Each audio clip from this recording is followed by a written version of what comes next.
আসসালামু আলাইকুম সবাইকে। কেমন আছেন সবাই? আমি ফয়সাল আসিফ আজকে নিয়ে আসলাম আর নতুন আরেকটি ভিডিও আপনাদের মাঝে। তো আজকের টপিকটা হলো গাড়ির হর্ন এবং ইগনিশন সুইচের থেকে হর্নের লাইনটা কিভাবে অ্যাডজাস্ট হয়েছে এবং এটা বিচ্ছিন্ন হলে কি সমস্যা হয় সেটাই আপনার সাথে শেয়ার করব। তো প্রতিবারের মতো না বললেই নয়, যারা আমার চ্যানেলে যুক্ত আছেন আপনাদের সবাইকে অসংখ্য ধন্যবাদ। আর যারা আমার চ্যানেলটি নতুনভাবে দেখছেন, নতুন করে দেখছেন, প্লিজ যদি ভিডিওটি ভালো লেগে থাকে অবশ্যই লাইক এবং শেয়ার দিতে ভুলবেন না। আর প্রতিবারের মতো আমার চ্যানেলটা সাবস্ক্রাইব করে সাথে থাকবেন। প্রতিনিয়ত নতুন ভিডিও দিলে আপনার কাছে নোটিফিকেশনটা চলে যাবে। তো চলুন শুরু করা যাক ভিডিওর মেন টপিকটা। এটা হলো ইগনিশন সুইচ। হ্যাঁ, ইগনিশন সুইচ থাকে হলো স্টার্টিং হুইলের নিচে। এখানে নেগেটিভ এবং পজিটিভ দুটো অপশনে আছে এখানে, কিন্তু এখানে নেগেটিভটা এক জায়গায় আর পজিটিভটা এক জায়গায়। এই যে দেখুন এখানে স্টারিং হুইলের মধ্যে দুটা কেবল আছে। তা আমি এই হুইল থেকে কিন্তু হর্নটা কিন্তু এখানে কিন্তু নেগেটিভ পজিটিভ দুইটা যুক্ত হয়। হ্যাঁ, এখানে কিন্তু নেগেটিভ পজিটিভ দুইটা যুক্ত হয় এবং তারপর এখান থেকে আসে হলে আপনার হর্নের যে কাভারটা আছে, স্টারিংয়ের যে কাভার, এই কাভারের সাথে দুইটা লাইন দুই দিক থেকে যুক্ত হবে। যখন যুক্ত হবে তারপরে কিন্তু আপনার হর্নটা বাজা শুরু করবে। হ্যাঁ, এই যে কেবলটা যে এটা দুইটা দুই জায়গায়, কিন্তু এখানে কিন্তু আবার একটা স্টারিংয়ে কিন্তু দুই তিন জায়গায়, কিন্তু তিন জায়গায় মিনিমাম কিন্তু স্টারিংয়ে হর্নটা বেঁচে থাকে। তিন জায়গায় হর্নটা বাজার কারণ হলো যে আপনার হুইলটা এক এক সময় স্টারিং এক এক দিয়ে কাটা থাকে। তারপরে যে কোনো সময় যে কোনো জায়গায় স্পাম করতে পারেন, করলেই কিন্তু এটা হর্নটা বাজবে, কারণ এটা পুরোটাই লাইন টানা এবং ফেলেন্সিট দিয়ে করা এটা স্টিলের, যে আপনার এক কোনায় চাপ লাগলে পুরোটাই বাজবে। যে কোনো একটা কোনায় যদি আপনার চাপ লেগে থাকে সেক্ষেত্রে পুরো হর্নই লাগবে।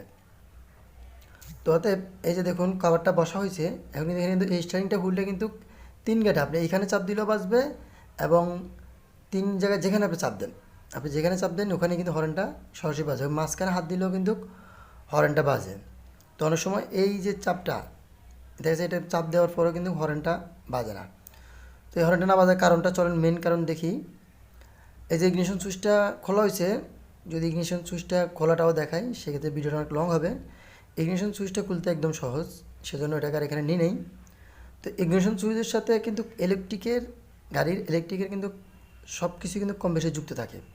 সেক্ষেত্রে আপনি ইগনিশন সুইচ দেওয়ার পরে এখানে লাইনটা যখন কানেক্ট হয়, লাইনটা কানেক্ট হওয়ার পর আপনার হর্ন, ইন্ডিকেটার, হেডলাইট এবং ব্রেক লাইট এবং ড্যাশবোর্ড যে সিগন্যাল বাতিগুলো সবগুলো কিন্তু এখানে কিন্তু এই ইগনিশন সুইচে লাইনগুলো টানা। তো আমি সবগুলো লাইনে আজকে যাচ্ছি না, শুধু এখানে একটা লাইনের কাজ করবো। এখানে হর্ন না বাজার কারণটা কি সেটাই শুধু ওটাই করব। আর অন্যগুলো যদি অন্য সময় সমস্যা হয় সেই টপিক নিয়ে ভিডিও আপলোড দেবো ইনশাল্লাহ আপনাদের মাঝে। এই সবগুলো লাইন থেকে একটা লাইনের ফল্ট, একটা লাইন যখন বিচ্ছিন্ন হয়ে গেছে সরাসরি ওই কাজটা বন্ধ হয়ে গেছে এবং এখানে যে লাইনগুলো আছে যেটা এখান থেকে আউট হয়ে যাবে সেই কাজটা কিন্তু বন্ধ হয়ে যাবে। এটা এক ধরনের কাট আউটের মতো। কিন্তু এটা প্রতিটা গাড়ির স্টারিংয়ের, আপনার স্টারিংয়ের নিচে যে আমরা যে ওয়াইফাই সুইচ দিই বা হেডলাইট জ্বালাই, এই সুইচটা কিন্তু পুরোটা কিন্তু ভিতরে কিন্তু একটাই। একটার মধ্যে কিন্তু সব লাইনগুলো এসে যুক্ত হয়েছে। হ্যাঁ, তো এটা হর্নের লাইনটা কানেকশানটা আউট হয়ে গেছে, যে কোনো কারণে ছিঁড়ে গেছে।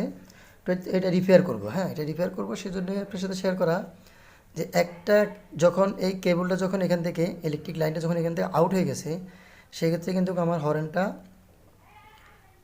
ডিসকানেক্ট হয়ে গেছে। ডিসকানেক্ট হয়ে যাওয়ার কারণে হর্নটা কিন্তু আর বাজতেছে না। তো এই কেবলটা কিন্তু ছিঁড়ে গেছে এখান থেকে। কেবলটা থাকবে হলো নিচের একটা, এখানে সিঙ্গেল একটা সুইচের একটা অংশ আছে যেটা নিচের সাইড থেকে যুক্ত হবে। যুক্ত হলে সরাসরি উপর থেকে যখন এটা চাপ দেব নিচে তখন কিন্তু নেগেটিভ পজিটিভটা একসাথে অ্যাড হয়ে যাবে। হ্যাঁ, এটা কিন্তু থাকে হলো মাঝখান পজিশনে থাকবে, কিন্তু মাঝখান পজিশনে আপনার লাইন কিন্তু যুক্ত থাকবে। কিন্তু যখন আমরা ওই যে স্টারিংয়ের উপরে দেখাইছিলাম, আমি আবার দেখাচ্ছি, ওখানে কিন্তু চাপ দিলে কিন্তু এখানে নেগেটিভটা পজিটিভের সাথে যুক্ত হয়, তখনই কিন্তু গাড়ির হর্নটা বাজা শুরু হয়। হ্যাঁ, তো এখন আমি এটাকে ওয়েল্ডিং করব। এটাকে তাতাল দিয়ে, যেটা ইলেকট্রিক তাতাল, এটা হিট দিয়ে এবং রাং, যেটা আমরা বাংলাদেশে বলে থাকি, রাং ইউজ করে এখানে, এবং শাখা এবং রাং দুইটা এখানে যুক্ত করে। তো এখানে যে অন্য তারগুলোতে অ্যাপেট না খায় বা হিটের সাথে কোনো সমস্যা না হয় সেজন্য এখানে একটু এক্সট্রা একটু সাপোর্ট দিয়ে নিচ্ছি, যেহেতু হিটটা যদি অন্য তারে লাগে তাহলে সেক্ষেত্রে ওই তারটা গলে যাওয়ার চান্স থাকবে। তো সেজন্য এখানে এই যে দেখুন, এটাকে সেভ দেওয়ার জন্য সাইডে একটু অন্য সাপোর্ট নিচ্ছি, সাদা ছোটোখাটো একটু একটু কাগজের সাপোর্ট, যাতে এখানে হিটটার সাপোর্টটা না পায়। হ্যাঁ, কারণ হিটটা অনেক গরম, সেটা এখানে লাগলে কিন্তু অন্য তারগুলোর সমস্যা হবে।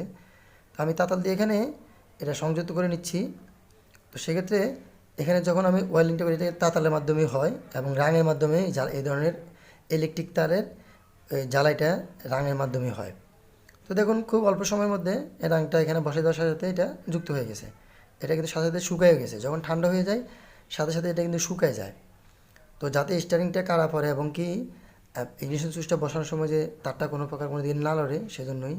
কারণ এটা হালকা ওয়ার্লিং করে থাকলে কি হয়, এই সুইচটা উপর নিচে আপ ডাউন করতে করতে এক সময় তারটা এখান থেকে আউট হয়ে যায়, সেজন্য কিন্তু অনেক সময় হরেন বাজে না। দেখা যাচ্ছে আমরা হরেন না বাজলে পুরো ইলেকট্রিক লাইন তদন্ত করা শুরু করি, রিলি ধরে ফিউজ ধরে সব কিছু করি, কিন্তু এটা কিন্তু একটা গুরুত্বপূর্ণ পয়েন্ট, যেখান থেকে লাইন আউট হলে কিন্তু আপনার হরেন না বাজার সম্ভাবনা বেশি। এটার জন্য আপনাকে হরেন চেক করতে হয়, ফিউজগুলো চেক করতে হয়, কাট আউট চেক করতে হয়, তারপরে কিন্তু লাইন চেকের পালা শুরু হয়। তো আমরা কিন্তু আদার্স সবগুলো চেক করে আসছি, বাট ওটা যদি পুনরায় করতে যাই তাহলে অনেক লং সময়, সেজন্য আর ওইদিকে যাই নেই, সরাসরি এটা চেকের পরে সরাসরি আমরা এখানে যুক্ত হয়ে গেছি। এই যে সুইচটা নিচে আপ ডাউন করে দেখেন, এটা কিন্তু যখন হরেনটা চাপ দেওয়া হয় তখন কিন্তু এই তারটা নিচের দিকে নেমে আসে। যখন এটা নিচের দিকে নেমে আসে, এটার সাথে কী হলো, পজিটিভটা যুক্ত হলো এই তারের সাথে। এখন পজিটিভটা যখন যুক্ত হলো, উপর থেকে যখন চাপ দেবে, চাপ দেওয়ার পরে কিন্তু আপনার, আমি একটু পরে দেখাচ্ছি, এটা যখন চাপ দেওয়া হয় তখন কিন্তু এখানে দুইটা জিনিস এক হয়ে যায়। হ্যাঁ, দুটা লাইন এক হয়ে যায়। যখন এক হয়ে যায় সেক্ষেত্রে হরেনটা বাজে, কারণ কন্টিনিউ কিন্তু এখানে নেগেটিভ পজিটিভ একসাথে করা যাবে না। যদি একসাথে হয়ে যায় তাহলে সরাসরি হরেন ডাইরেক্ট হয়ে যাবে। তো সেজন্য এটা একটা স্প্রিংয়ের মাধ্যমে এটাকে এক্সট্রাভাবে করে দিয়েছে, যে সেক্ষেত্রে এটা চাপের লগে হরেন বাজবে, আপনি ছেড়ে দিলে হরেনটা অফ হয়ে যায়। অনেক সময় যখন স্প্রিংটা ভেঙে যায় তখন সেক্ষেত্রে কিন্তু হরেনটা চাপ দিয়ে দিলে কিন্তু নিচে নেগেটিভ পজিটিভ যুক্ত হয়ে যায়, বা ইলেকট্রিক লাইন যদি চিরা আরেক জায়গায় যুক্ত হয়ে যায় সেক্ষেত্রে কিন্তু হরেনটা ডাইরেক্ট হয়ে যায়, হরেনটা ডাইরেক্ট হয়ে যাওয়ার চান্স থাকে। হ্যাঁ, তো এই যে দেখুন আমি এখানে রাংটা দিয়ে তারটা ওয়েল্ডিং করে নিছি, এটা কিন্তু সরাসরি আপনার উপরের দিকে ইন করা, উপরের দিকে হাই করা আছে, কারণ এটা স্প্রিংয়ের মাধ্যমে আছে, এটা উপরের দিকে হাই করা। যখন আমরা উপরের লিঙ্কটা চাপ দেবো তখনই হরেনটা বাজা শুরু হবে। তো এখানে পুনরায় পুরো লাইনটা আসছে হলো আপনার এখানে সার্কিট থেকে, এখানে এই ক্লিপ থেকে আসছে এটা, আমরা সাধারণত এটাকে ইলেকট্রিক ফোল্ডার বলে থাকি। এখানে কিন্তু প্রতিটা লাইনের সিঙ্গেল লাইন। হ্যাঁ, এখানে সবগুলো ইলেকট্রিক লাইন থেকে এখানে কিন্তু এই ইগনিশন সুইচের সাথে সবগুলো এসে যুক্ত হয়েছে। হ্যাঁ, ইগনিশন সুইচের সাথে, কারণ হলো যেন কি এটা আপনার যখনই আপনার ইঞ্জিন সুইচটা দেওয়া হয় তখন এই পুরো লাইনটা কিন্তু কানেক্ট হয়ে যায়। তখন কানেক্ট হয়ে গেলে যেটা আপনার যেটা ডিউটি, ওইটি আপনার ডিউটি শুরু হয়। কারণ এখানে প্রত্যেকটা দেখুন একটা মাদারবোর্ডের মতো প্রত্যেকটা লাইন কিন্তু এখানে কিন্তু টানা আছে, সিঙ্গেল করে এখানে লাইনটা আসছে। আর এই যে আমার হর্নটা আমি যখন চাপ দেবো তখন ঠিক এভাবে নিচের দিকে নামবে, নামলে এটার সাথে কিন্তু পজিটিভ লাইনটা যুক্ত আছে। পজিটিভ লাইনটা যুক্ত আছে, যার জন্য আর আমার পুরো বডি কিন্তু নেগেটিভ থাকে। আপনার গাড়িতে কিন্তু পুনরায় পুরো বডি কিন্তু নেগেটিভ থাকে, সেটা কিন্তু পজিটিভ না। পজিটিভ লাইনটা থাকে ভিন্নভাবে, কারণ আপনার এই লাইনটা আপনি এখানেই লাগাতে হবে। তারপর পজিটিভ লাইনটা যে কোনো জায়গা থেকে টান দিয়ে দিতে পারেন, কিন্তু নেগেটিভ লাইনটা আমার এখান থেকেই পজিটিভ লাইনটা আমার এখান থেকে দিতে হবে। পজিটিভ লাইনটা আমার এখান থেকে দিলে কী হবে, সরাসরি আমার এটা, এই যে দেখুন স্প্রিংটা এটা আপ ডাউন করতেছে, তো সেক্ষেত্রে যখন আপ ডাউন করে তখন সেক্ষেত্রে নিচে লাইনটা পেয়ে যায়।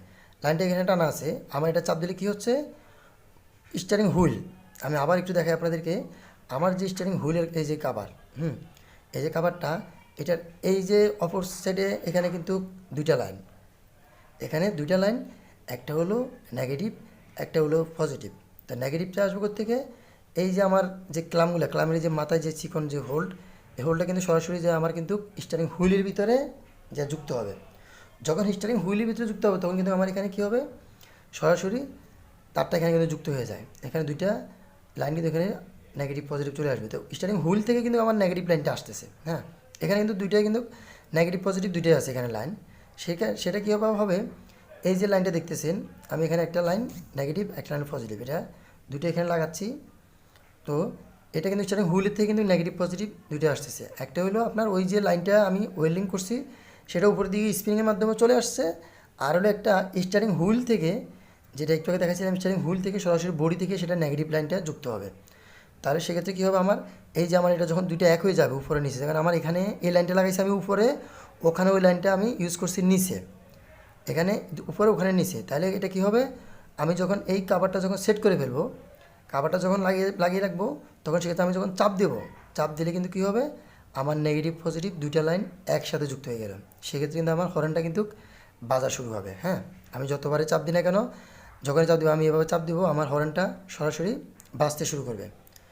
তো আজকের মতো এ পর্যন্তই। সবাই ভালো থাকবেন, সুস্থ থাকবেন। আর ভিডিওটি কেমন হয়েছে অবশ্যই কমেন্ট করে জানাবেন।